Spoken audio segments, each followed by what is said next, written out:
오직 주 예수의 이름을 위해라는 제목으로 하나님 말씀을 함께 나누겠습니다.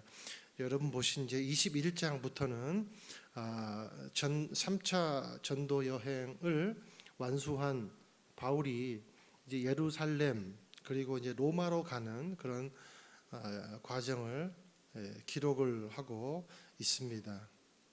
바울은 지난주에 밀레도에서 장로들을 불러서 이런 고백을 했습니다. 우리 지난주를 회상하면서 우리 22절 함께 읽겠습니다. 시작. 그리고 지금 나는 성령의 강권하심 가운데 예루살렘에 가려고 합니다. 그곳에서 내가 무슨 일을 당할지는 알 수 없습니다. 자, 이 절은 예루살렘으로 가려고 하는 그 일이 내 의지가 아니라 성령의 강권하심이다. 이렇게 이제 고백을 하고 있습니다. 또 23절 읽습니다.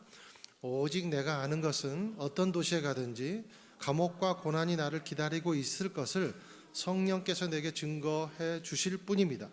첫 번째 고백은 예루살렘에 가라고 성령이 강권했다는 거예요. 그런데 또 하나 성령이 가르쳐 주신 게 있다는 거예요. 그것은 뭐냐면 네가 예루살렘에 가면 감옥과 고난이 널 기다리고 있을 것이다 라고 성령이 친절하게 증거해 주셨다는 거예요. 그런데 이런 강권함을 받고 증거함을 받은 바울이 어떤 결정을 내리는가, 어떻게 반응하는가. 24절 읽습니다. 그러나 나는 내가 달려갈 길과 주 예수께서 내게 주신 사명 곧 하나님의 은혜의 복음을 증거하는 사명을 다 완성하기 위해서라면 내 생명을 조금도 귀한 것으로 여기지 않습니다. 자, 예루살렘으로 가야 하고 그곳에는 고난과 그리고 감옥이 기다리고 있다고 성령이 그렇게 권고도 하고 증거도 해주셨는데 바울은 어떻게 반응합니까? 성령의 음성이라면 알려주신 대로 제가 각오하고 준비해 보겠습니다. 이렇게 바울은 지금 반응을 하고 있다는 거죠. 자, 그러면 이제부터는 바울은 암살의 대상도 될 수가 있고, 그리고 분명한 것은 그에게는 이제 죄수라는 선교사라는 그런 명함에 덧붙여서 이 죄수라는 그런 누명을 가지고 이제 살 거예요. 죽을 때까지. 그런데 이 사실에 대해서 바울은 알고 있으면서도 이것을 어떻게 받아들입니까? 사명으로 받아들입니다. 왜요? 성령의 강권하심이 있었기 때문에. 자, 이 성령의 음성에 대해 그런데 소위 아주 믿음이 뛰어난다는 사람, 그리고 영성이 있다는 사람, 그리고 교회에서도 굉장히 중진들, 매 하루에 막 3번씩 기도하고, 그리고 매일 모이면 기도하고 찬양하고, 그런 사람들의 반응이 어땠는가가 바로 저와 여러분이 오늘 읽은 본문의 전체예요. 그래서 오늘 명절이니까 다른 내용 싹 다 빼버리고 그냥 이 믿음이 뛰어나다는 세 부류의 반응을 우리가 한번 살펴보고, 그리고 바울의 또 반응을 또 살펴보고, 그래서 진정한 믿음이란 무언가, 이것을 오늘 도출해내는 시간을 갖기를 원합니다. 자, 바울과 일행이 밀레도에서 1절에서 3절까지 내용이에요. 그 곳으로 가서 하루를 머물렀습니다. 그리고 뒷날 배를 타고 로도라는 곳에 이르렀고, 거기서 바다라라는 곳으로 갔고, 자, 이제 바다에서 이렇게 연안 이렇게 하는 것이 아니라 예루살렘에 기일내로 도착을 해야 됐기 때문에 명절에, 그래서 바울은 곧장 이제 바다라에서 바다를 가로질러 가지고 5일 걸려서 도착한 곳이 바로 베니게에 있는 두로라는 곳이었더라. 그게 1절에서 3절까지 설명입니다. 자, 그러고 나서 벌어진 일입니다. 4절과 5절 함께 읽겠습니다. 시작. 우리는 두로에서 제자들을 만나 그들과 함께 7일을 지냈습니다. 올라가지 말라고 전했습니다. 그러나 날이 다 지나자 우리는 두로를 떠나 항해길로 올랐습니다. 모든 제자들과 그 아내들과 자녀들이 도시 밖까지 따라 나와 우리를 전송해 주었습니다. 우리는 그곳 바닷가에서 무릎을 꿇고 기도했습니다. 자, 두로는 바울에게 굉장히 생소한 곳이지만 이곳에 가도 예수 믿는 사람이 있다라는 소문을 듣고 굉장히 기뻐했습니다. 그리고 그들과 함께 세상에 평생 처음 본 사람들인데 일주일을 함께 동고동락하면서 막 같이 찬양하고 밥도 먹고 나중에 바닷가에서 무릎을 꿇고 서로 막 누가 보란 뭐 상관없이 무릎을 꿇고 기도하는 가족 이상의 교제를 나눴습니다. 아마도 복음이 그들을 하나로 되게 해주는 놀라운 일들이 있었기 때문이었을 것이라고 생각해 볼 수가 있죠. 그런데 오늘 본문을 통해서 문제 하나를 발견합니다. 그게 4절입니다. 4절에 보니까 바울이 깊이 교제를 나눈 사람들이, 바울과 깊이 교제를 나눈 그 사람들이 아마 리더십을 위주로 교제를 나눴겠죠. 그런데 바울이 그 사람들이 뭐라고 하냐면 예루살렘으로 가지 말라고 그래요. 그런데 예루살렘으로 가지 말라고 하는 그 말을 여기 4절의 표현에 보니까 그 말을 그냥 한 것이 아니고, 제가 한 번 더 읽어드릴까요? 그들은 성령의 감동으로 바울에게 예루살렘으로 올라가지 말라고 권했다. 누구의 감동에 의해서요? 성령의 감동에 의해서. 바울도 성령의 감동에 의해서 간다 그러는데 이들은 성령의 감동에 의해서 가지 마라 그랬대요. 인간적인 생각에서 나온 게 아니에요. 성령의 감동에 의해서 가지 말라 그런 거예요. 자, 이렇게 이제 첫째 부류를 소개해 드렸는데, 첫째 부류는 두로의 영성가들은 바울을 만류했다는 거죠. 그리고 두 번째 부류가 나옵니다. 두 번째 부류는 이제 예언자 아가보를 포함해서 아가보의 예언을 들은 사람입니다. 어떻게 반응했을까? 자, 바울과 일행이 두로에서 작별을 합니다. 이들과. 그리고 돌레마이라는 곳에 도착해서 하루를 묵었습니다. 그리고 이튿날 길을 떠나 드디어 가이사랴에 이르러 어디에 도착했냐면 빌립의 집에 도착을 했어요. 자, 빌립과 바울이 지금 몇 년 만에 만난 거냐면 20년 만에 만난 거예요. 근데 바울은 20년 전에 어떤 사람이었습니까? 예수님을 믿는 사람을 핍박하고 죽이고 공문서 하나 받아들고 기세등등 해가지고 교회를 핍박했잖아요. 그 가장 첫 번째 희생양이 누굽니까? 스데반 사역자. 그리고 스데반과 함께 안수받았던 사람이 누구였죠? 오늘 만난 빌립. 그래서 빌립이 이 핍박 때문에 어디로 도망칩니까? 피신을 하냐면 사마리아로 피신을 해요. 그리고 이 핍박의 영향으로 사마리아가 놀랍게 기쁨의 땅으로, 위로의 땅으로, 치유의 땅으로 변화되는 은혜가 있었다라는 것이죠. 자, 그런데 오늘 어떻게 만나는가? 바울은 전도자로, 빌립은 신앙심 깊은 내 딸을 둔 아버지이자 또 전도 사역자로, 그렇게 20년 세월 지나 만난 거예요. 그러니까 둘은 동역자가 된 거예요. 핍박자에서 동역자로, 피신자에서 동역자로 그렇게 된 거죠. 그러니까 이 광경이 얼마나 감동적이고 은혜가 되는 장면이겠습니까?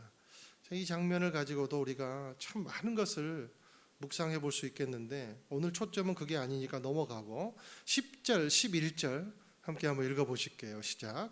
그곳에서 여러 날을 지내는 가운데 아가보라는 예언자가 유대로부터 내려왔습니다. 그가 우리에게 와서 바울의 허리띠를 집어 자기 손발에 매더니 이렇게 말했습니다. 예루살렘의 유대 사람들이 이 허리띠 주인을 이렇게 동염해 이방 사람들에게 넘겨줄 것이라고 성령께서 말씀하십니다. 자, 그런데 여기서 예루살렘으로부터 아가보라는 예언자가 빌립을 찾아왔습니다. 왜 찾아왔겠어요? 말리려고. 그러니까 자신의 은사, 즉 예언의 은사를 통해서 그 바울을 말려보려고 지금 찾아온 거예요. 근데 이 아가보라는 예언자는 보통 예언자가 아니에요. 이 아가보라는 예언자가요, 15년 전에도요 예루살렘에 기근이 있을 것을 예언을 했어요. 그런데 글라우디오 황제 때 실제 기근이 있었어요. 그러니까 딱 맞춘 거죠. 아주 영험 있는 그런 예언자였습니다. 이 실력 있는 예언자가 어떻게 행동하냐면 또 차원이 달라요. 이 사람은 예언을 하는데 차원이 달라요. 마치 이사야처럼 막 행동으로 보여주는 거죠. 이 사람이 이제 바울의 허리띠를 이렇게 탁 가져가서 아주 권위 있게 바울의 허리띠를 탁 가져가 가지고 자신의 이제 손발을 묶어 버립니다. 주변에 도움 받았겠죠. 묶어 주시오 해가지고 허리띠를 묶고 자기 손발을 묶고 이렇게 예언하는 거예요. 이 허리띠 주인이 앞으로 포박을 당해가지고 이렇게 포박을 당해서 수족이 묶인 채로 이방 사람들에게 넘겨질 것이다. 이렇게 예언을 하는 거예요. 그러니까 이 말은 뭐냐면 가지 마라 이 말이에요. 그래서 상징적으로 그가 보여준 거죠. 자, 이 말을 들은 일행이 어떻게 반응하는가? 12절에서 14절입니다. 시작.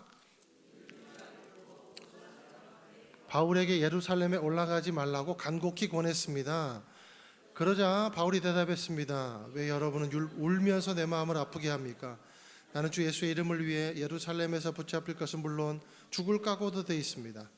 바울이 설득당하지 않자 우리는 주의 뜻이 이루어지길 기원합니다 하고 더 말하지 않았습니다. 자, 보세요. 빌립에 있던 많은 사람들, 빌립의 집에 있었던 많은 사람들, 그리고 심지어 바울과 함께 예루살렘을 향해 가던 그 수행원들 있잖아요. 여기서 이제 이 사도행전을 쓴 누가도 포함이 돼 있겠죠. 그런 사람들과 같이 가던 동료들조차 지금 뭐라고 합니까?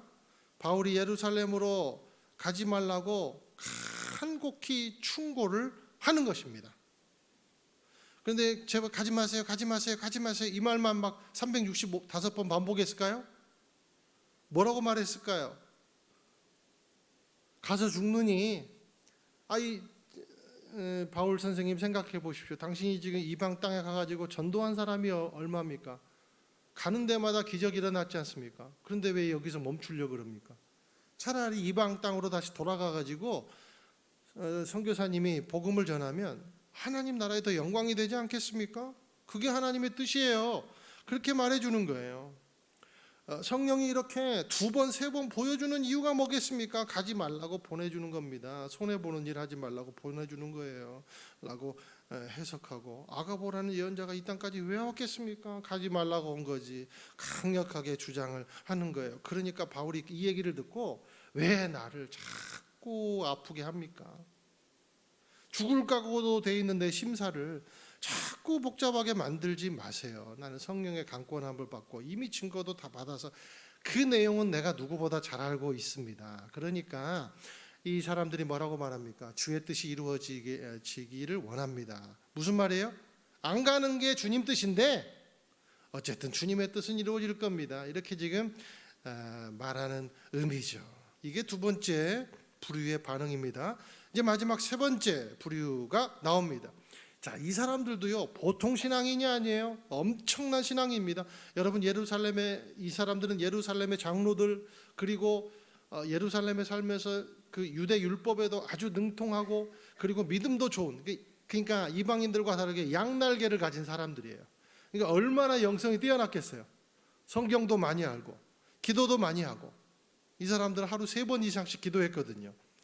매 금식 자주 하고 엄청 기도의 양을 많이 쌓는 그런 아주 최고의 영성가들이 모였습니다. 그리고 선교 이제 보고를 듣고 막 하나님을 찬양하고 좋았죠. 그런데 이 사람들이 하나 알고 있는 거, 피부로 느끼고 있는 건 뭐냐면, 바울이 예루살렘에 도착했을 때 그들은 알았어요. 예루살렘 땅에서 바울이 엄청난 핍박을 받고 고난을 받을 것이다 라는 것에 대해서 이들은 이웃의 증거를 통해서, 여러 가지 정황을 통해서 피부로 이들은 느끼고 있었어요. 그래서 이것을 안 이 영성가들은 바울을 어떻게 충고를 줍니까? 바울에게 엄청난 전략을 짜줍니다. 그게 21절에서 24절이에요. 함께 한번 읽어보실까요? 시작. 그들은 당신이 이방 사람들 가운데 살고 있는 모든 유대 사람들을 가르쳐 모세를 저버리고 자녀들에게 할례하거나 유대 관습대로 살지 말라고 하는 줄 아는데, 그러니 어떻게 하는 게 좋겠습니까? 당신이 왔다는 소문을 분명히 듣게 될 테니 우리가 일러주는 대로 하십시오. 우리 가운데 서원한 사람이 4명 있습니다. 이 사람들도 데려가서 그 정결의식에 당신도 함께 참여하고 그들이 머리 깎는 비용을 대십시오. 그러면 당신에 대한 그런 소문이 사실이 아니며 당신 자신도 율법에 순종하며 살고 있음을 모든 사람이 알게 될 것입니다. 자, 지금 이걸 이렇게 이제 설명을 할 수가 있어요. 자, 이 열심 율법자들이 바울을 지금 오해를 하고 있다는 거예요. 이 장로들의 입장에서 보면, 이 영성가들의 입장에서 보면 바울이 지금 오해를 받고 있다는 거예요. 어떻게 오해를 받고 있냐? 모세의 오경도 필요도 없고 이방 사람들에게 너희들은 할례 안 받아도 되고 할례 이까지 게 무슨 소용이 있냐? 오직 믿음이지. 너희들 율법 지킬 필요 없어. 이렇게 강요를 하고 있다는 거예요. 토라도 필요 없고 그렇게 오해를 하고 있다는 거예요. 그래서 바울 선생님한테 사도에게 우리가 기가 막힌 방법을 하나 제시해 줄게요. 그 방법이 뭐냐면 23절에 보니까 서원을 한 4명의 이제 그 명절이 되면 이제 서원 식을 이제 거행하니까, 자, 서원을 한 4명의 유대인들이 있다. 근데 이 사람들이 많이 가난하다. 그래서 이발 비용이 없다.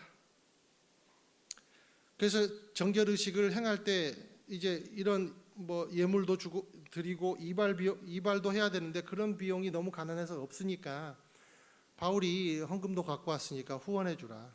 우리가 미용실을 예약해 놓을 테니까 좋은 데로 호수공원에 있는 아주 좋은 아니다. 우리 성도님들과 그거를 해야 되는데 예천동에 있는 아주 좋은 거기를 예약해 줄 테니까 거기서 미용하면 좀 비용을 대달라. 그렇게 지금 부탁을 하는 거예요. 그리고 당신도 정결의식에 같이 그냥 참여를 해줘라. 그러면 당신을 노리고 있던 유대인들이, 그 열성주의자들이 우리가 알았던 게 사실이 아니구나. 야, 이 사람도 율법에 대해서 진정성이 있네. 정결의식이 참여하고 자기 돈을 써서 막 그 돕기도 하고 하니까 우리가 굉장히 오해를 했구나. 그리고 전세는 역전될 것이고 바울은 위험에 빠지지도 성령이 증거한 대로 위험에 빠지지도 않을 거다. 이렇게 이제 생각을 한 거죠. 여러분 보세요. 여기까지. 자, 이 유대 영성가들이요, 엄청 기도 많이 하고 성령의 음성을 듣는 양날개를 가지고 살아가는 이 사람들 얼마나 지력이 뛰어나고 길이 열릴 것 같은 해안입니까? 해안이에요, 아니에요? 엄청난 해안이죠. 아마 기도 많이 하고 그 다음에 막 운영위원회 회의 한 2-3시간 한 다음에 결정한, 금식 기도하고 결정하고 엄청난 해안이에요. 바울은 그런데 26절 이하에 이들이 제안한 대로 따릅니다. 이유가 있어요. 자기 살려고 하는 것이 아니라 바울은 이미 고백했잖아요. 내가 이방인들에 가면 이방인처럼 행했고 내가 유대인들에게 가면 유대인처럼 행했고 내가 그런 이유는 한 명의 사람이라도 예수 믿게 하려고 그런 거다. 지금 그것을 이 땅의 죽음을 앞두고도, 이 감옥을 앞두고도 지금 실천해내는 거예요. 그러니까 바울이 정말 진짜 멋있는 분 같아요. 흉내를 쉽게 낼 수 없는 분 같아요. 너무 기준이 높아요. 나 같은 사람의 기준으로 보면. 자, 이제 정리합니다.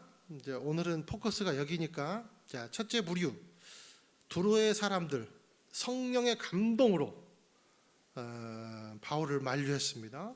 두 번째 부류, 아가보와 그리고 바울의 수행원들 그리고 가이사랴 그리스도인들 예언을 듣고 성령 감동으로 예언을 하고 예언을 듣고 그리고 가지 말라고 말했습니다. 이게 두 번째 부류. 세 번째 부류는 예루살렘의 율법과 믿음의 양날개를 가지고 살아가는 놀라운 영성가들, 그 사람들도 바울을 위험에서 건지려고 했습니다. 전략적 지혜로.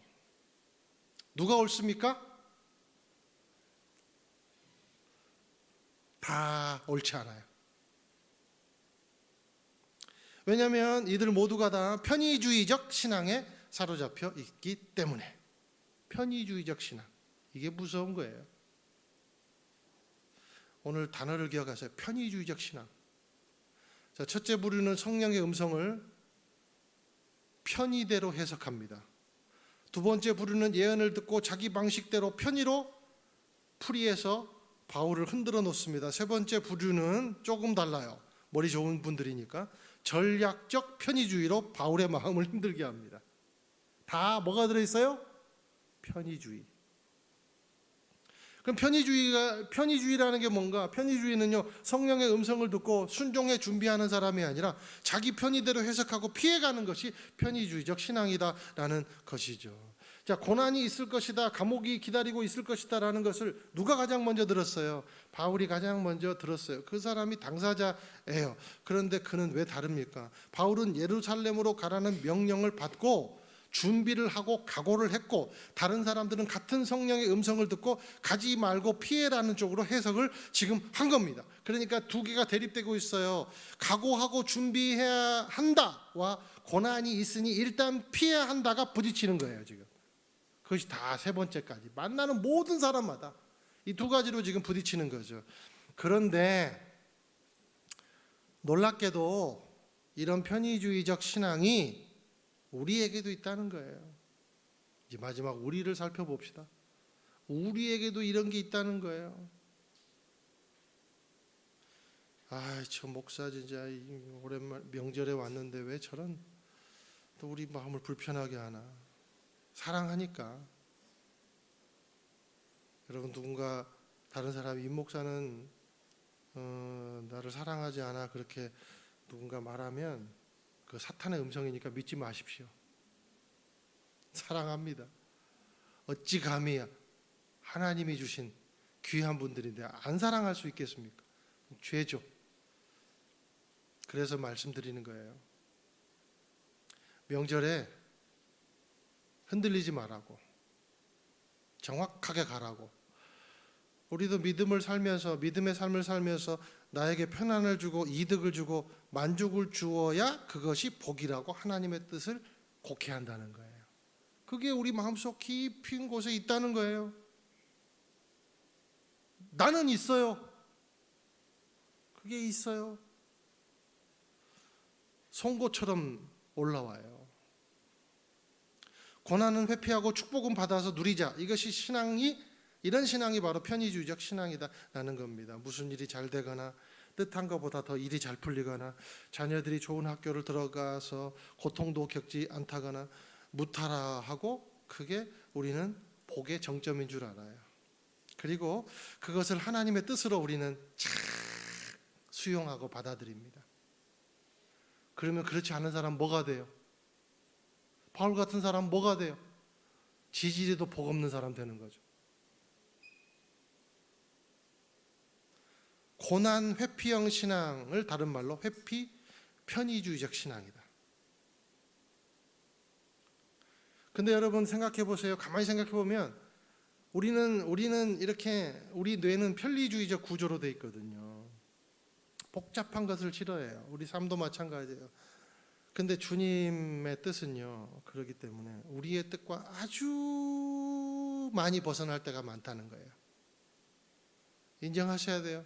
여러분, 주님의 뜻은 우리 뜻과 벗어날 때가 굉장히 많습니다. 인정하시죠? 그러기에 순종하기 어려운 거예요. 그러기에 편의주의를 택하는 거예요.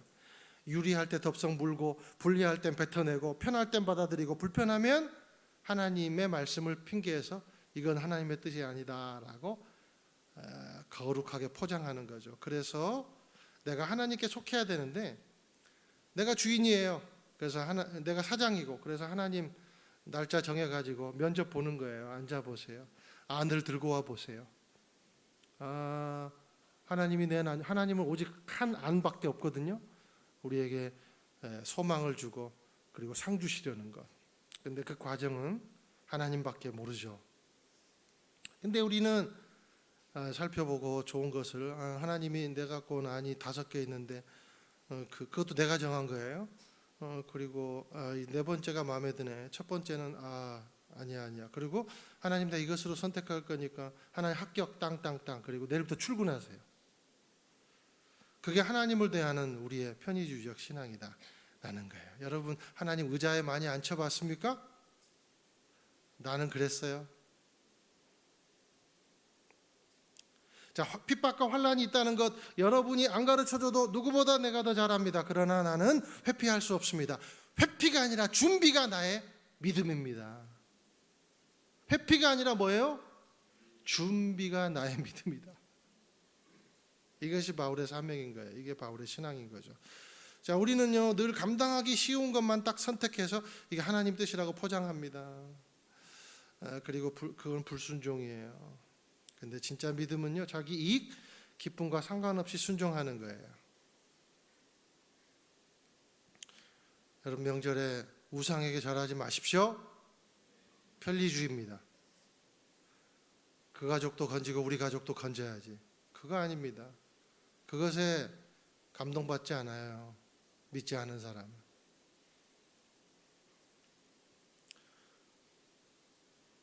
자식이 교회 안 가는 것과 학원 안 가는 것 중에 어느 것이 더 갈등돼요? 학원 안 가면 땅이 꺼져라고 한숨 쉬고 기다리기도 힘들어해요. 그런데 교회 안 가면 하나님이 언젠가는 죄를 변화시키겠지. 그리고 자기 의견이니까 일단은 존중해주고 봅시다. 그러면서 아주 그렇게 관대할 수가 없어요, 그냥. 그죠? 왜 그렇습니까? 교회가 학원보다 이익이 없다고 판단되기 때문에. 이익이 없다고. 이것이 기복주의, 편리주의 신앙이라는 거죠. 여러분, 솔직히 말해서 주의 뜻 아는 거 어렵지 않습니다. 우리 이미 주의 뜻 다 알고 있어요. 근데 주의 뜻을 아는 것, 이것을 한번 실천해 볼 수 있는 좋은 팁이 있어요. 내가 이러면 돼요. 내가 잘하고 내가 보람 있고 그리고 가기 좋은 곳에만 있고 싶어 하는가? 두 마리 토끼 다 잡고 싶은가? 아니면 반대로 내가 잘하지도 못하고 알아주는 사람도 없고 시간 투자해서 가기 싫은 곳, 나 정말 이거는 나 빼먹고 살 거야. 그런 곳에 내가 지금 가 있는가? 기꺼이. 이 차이가 편의주의적 신앙과 여러분 사명의 삶, 이 차이예요. 여러분 다시 한번 말씀드릴게요. 우리는요 솔직히 주님의 뜻 모르는 거 아니에요. 알기 싫을 뿐이지. 아니 나예요, 나. 여러분에게 그냥 저라고요. 여러분 다시 한번 말씀드릴게요. 우리는요 주님의 뜻 모르는 거 아니에요. 알고 싶지 않을 뿐이에요.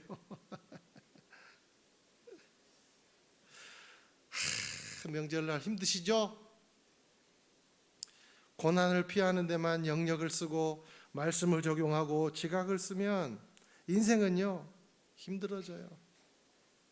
맨날 갈등하고 어려워져요. 초라해져요. 멋이 없어요. 멋들어짐이 없어요. 그러면 이제 나중에 울리는 꽹과리 되는 거죠. 좀 멋있게 살기를 주님의 이름으로 축원드려요. 좀 멋지게 삽시다. 우리 이왕 태어나가지고 우리 하나님 나라 가야 돼. 우리 이제 자다가 일어나면 준 천국이잖아요. 무슨 우리 내일 여러분 오늘 죽었다가 내일 일어나면 그곳이 어디예요? 천국이에요. 천국. 쉽게 생각합시다. 그러면 우리는 이미 보장받았어요. 그런데 구차하게 그죠? 바울이요 택한 이 고난의 길은 그런데 한번 보면 바울이 고난의 길을 택했어요. 그런데 그 고난의 길이 어떤 길이 되냐면 가장 안전한 길이 됐어요. 여러분 바울이 어차피 로마로 가야 돼요. 그런데 그가 사비로 갑니까? 국비로 갑니까? 자기 돈으로 안 가고요. 국가 돈으로 가요. 공짜로 가는 거예요. 로마까지. 그래서 비전을 이루는 거예요. 맞죠? 그리고 바울이요. 여러분 테러범들이요. 바울을 매복을 하고 있다가 바울 죽이려고 그러거든요. 그런데요. 누가 지켜줘요? 자기가 죄수이니까 누가 지켜줘요? 병사들이 다 지켜줘요. 수백 명이 따라가요. 그러니까 매복에서 바울을 죽일 수 있어요, 없어요? 못 죽여요. 테러범들조차 공격할 수가 없어요. 그리고 막 풍랑을 만났는데 모든 거기 있는 사람들을 막 기도로 건져주고 말씀 가르쳐주고 그리고 막 그곳에 백부장보다 자기가 더 리더가 돼 있고 어디 가나 리더로 하나님 세워주시고 어느 섬에 갔는데 그냥 막 뱀에 물려가지고 독사가 물렸는데 바울이 막 죽을 뻔해. 이제 막 다 죽겠다 막 정의의 여신이 나타났다 막 그렇게 막 그 막 비꼬잖아요. 그런데 살아요, 죽어요? 뭐 아무렇지도 않아요. 그러니까 막 야 저분은 신이다 막 그래가지고 모시니까 그를 막 그런 막 말리기도 하고 뭐 완전 갑이 되는 거예요. 어디 가나 편하게 로마에 가서도 복음 전하는 거예요. 재택근무하면서.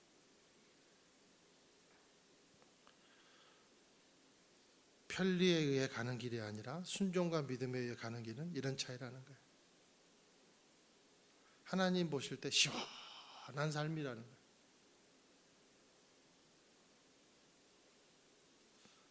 우리 여러분 왜 믿습니까? 하나님 시원케 해드리려고 믿잖아요. 자녀들이 왜 효도합니까? 부모 마음 시원케 해드리려고 효도하잖아요. 오늘 나에게 가장 불편한 그 일을 해보세요. 그러면 내가 얼마나 편의주의적으로 말씀을 해석하고 살아왔는가가 보이게 될 것입니다. 보이는 만큼 앞으로 나갈 수 있어요. 보이는 만큼 자신을 깨칠 수가 있어요. 인생을 편의로 사는 사람과 믿음으로 사는 사람의 결과는 완전히 다르게 될 것입니다. 저와 여러분이 편리가 아니라 믿음으로 삶으로 말미암아 바울처럼 아주 확실한 영광된 삶, 그래서 그냥 주님의 마음을 너무 시원케 해드리는 삶, 그래서 우리가 주님 앞에 갔을 때 주님 앞에 당당히 열매를 드릴 수 있는 삶, 또 그것으로도 상급받아서 다른 세상에서도 그 밑에 있었는데 이제 천국 가면 위에서 지시하고 굴림? 그건 아니겠지. 하나님의 축복을 받아 누리는 저와 여러분이 되시기를 예수님의 이름으로 축원을 드립니다.